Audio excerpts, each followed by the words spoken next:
I am the tofu golem. Please enjoy the video. You start by choosing the seed. 1,000 plus high-quality customers or converters. Why? Because Facebook needs signal to model similarity. Once done, confirm your meta, pixel, and conversion events are firing correctly, or upload a cleaned CSV from your CRM with standardized emails and phones.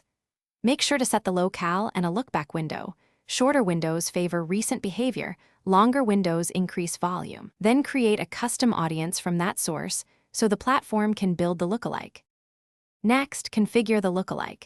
You choose a target country or region because geographic context shapes similarity. Multi-country sets dilute precision. Then pick size, 1% for tight matches, larger percentages for reach, so test at multiple sizes. Once chosen, layer exclusions, exclude existing customers or low-value segments to keep the model focused.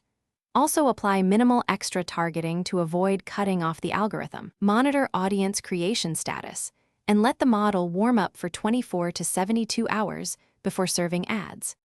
Finally, launch with a structured test. Run a/B campaigns using 1% versus 3% lookalikes with the same creatives so you can compare performance cleanly. Measure CPA and ROAS and inspect which segments convert. Reseed the source audience monthly to refresh signals. If results are weak, troubleshoot.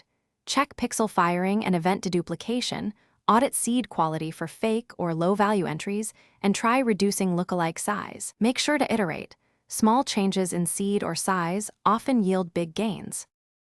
Thanks for watching. Consider subscribing if we helped you today.